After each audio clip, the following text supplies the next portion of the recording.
Bonjour, alors dans cette vidéo je vais vous apprendre à bien mettre en pratique sur les marchés le double bottom et le double sommet, ou dit autrement double top. Ce sont deux figures de retournement chartiste qui vous permettront de pouvoir vous donner des signaux quant à un retournement de marché. Donc nous allons premièrement voir quelles sont les caractéristiques du double bottom, qui est donc une figure qui généralement apparaît après une tendance baissière. C'est donc une figure justement de retournement dite haussière. Le double bottom se compose de deux creux de taille quasiment identique, comme vous pouvez le voir sur ma souris, établi sur un support généralement horizontal. Enfin, c'est le mieux pour avoir un double bottom valide, et butant donc ces deux creux tous deux contre une résistance, dit autrement ligne de coupe. Il faut savoir que la ligne de coupe peut avoir aussi des fois des inclinaisons variables. Des fois elle n'est pas forcément droite, mais elle est un petit peu inclinée, comme ça dépend. Quand nous apercevons justement ce type de double bottom après une tendance baissière, qui est donc une figure de consolidation, le meilleur point pour acheter, c'est quand le marché casse sa ligne de coupe. Clac, il vient faire un pullback, retour sur le support qui était une résistance précédemment, et c'est là justement à ce niveau là qu'il faut généralement acheter. Donc là regardez aussi, là je vous montre bien du doigt un point d'achat que vous aurez pu initier avec à faible risque.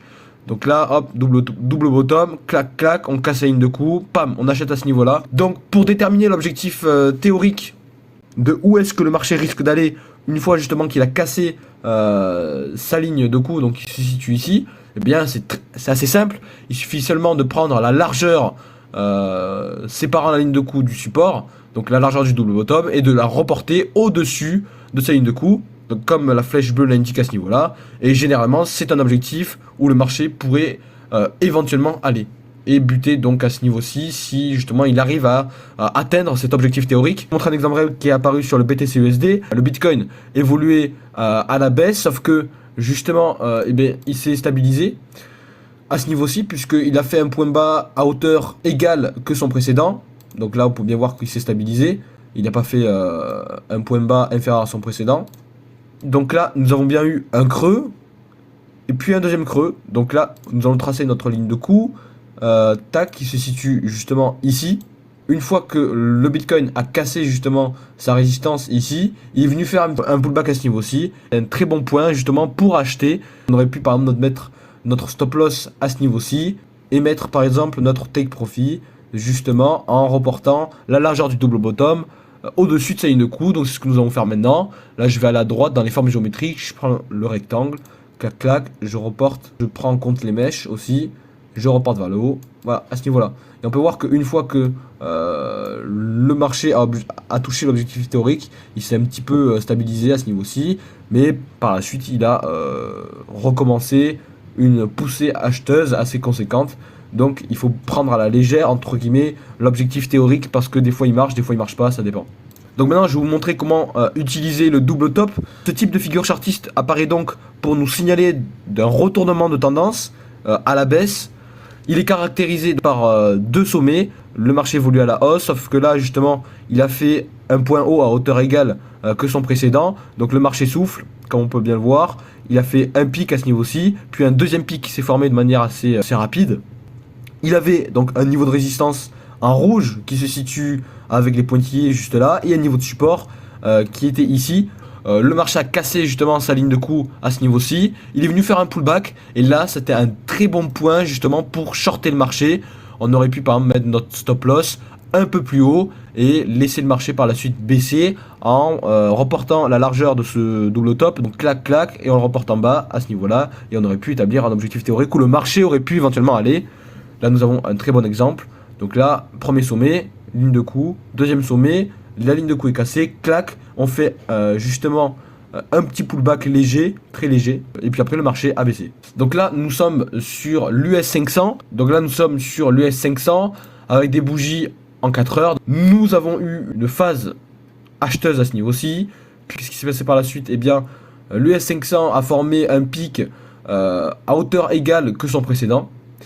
Et justement, il s'est donc stabilisé et il a fait deux pics. Donc un pic qui se situe à ce niveau-ci. Il avait sa ligne de coup approximativement par ici. Donc moi, j'aime plutôt mettre des zones. Donc il avait plutôt sa ligne de coup se situe approximativement ici, puisque là, il avait un support. Donc là à ce niveau-ci, il a cassé là. Il est venu faire un pullback. Et c'est là justement qu'on aurait pu initier une position vendeuse à très faible risque en mettant par exemple notre stop loss ici au cas où que le marché invalide notre scénario. Et pour justement savoir où est-ce qu'on aurait pu mettre notre take profit, eh bien on reporte la hauteur des deux sommets en bas de sa ligne de coup. Ceci dit, l'objectif théorique a certes été atteint, mais pour autant, le marché s'est brièvement repris par la suite, mais il a continué sa phase baissière. C'est pour ça que je dis bien que les objectifs sont juste théoriques, et c'est pas parce que justement on reporte la ligne de coup de la hauteur du double top en bas que forcément le marché ira toucher ce niveau-là et s'arrêtera pour repartir. Il faut faire attention, hein, des fois ça n'arrive pas.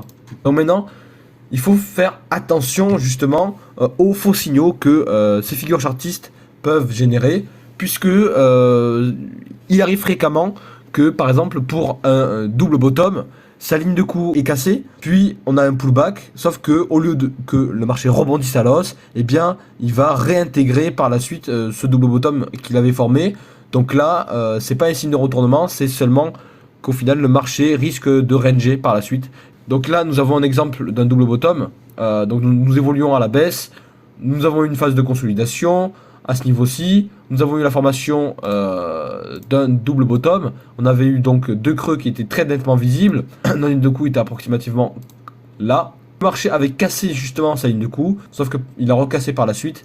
Et donc là, le trader aurait donc dû par exemple quitter sa position aux alentours d'ici, au cas où que justement on aurait eu une fausse cassure de la ligne de coup. C'est pour ça que justement il faut faire attention à ces figures chartistes de retournement. Il arrive aussi parfois que le marché n'arrive pas à casser sa résistance après la formation de son deuxième creux. Donc là nous avons un bon exemple. Nous avons eu un creux, deux creux, sauf que là le marché a même pas eu le temps de dépasser de 3 points sa ligne de coup que bam, il s'est réorienté de façon baissière. Montrer par exemple un faux signal qui est apparu à ce niveau-ci sur le toujours pareil sur le pétrole, entre le pétrole brut Brent en 4 heures, donc une bougie est égale 4 heures. Là nous avons eu donc la formation de double top. À ce niveau-ci nous avons eu un pic, un deuxième pic, le marché est venu faire un pullback, sauf que eh bien ce pullback en fait a tellement été puissant que la ligne de coup qui était là approximativement a été cassée. Et donc là, le trader aurait pu donc quitter sa position vers ici pour éviter de se faire manger tout son capital. Et nous voyons bien que par la suite, le marché s'est justement retourné à la hausse. Ce double top n'a justement pas été validé. Voilà, j'espère que cette petite vidéo vous aura plu. Si c'était le cas, n'hésitez pas à vous abonner et à mettre un like. Moi, je vous dis à la prochaine vidéo. Au revoir!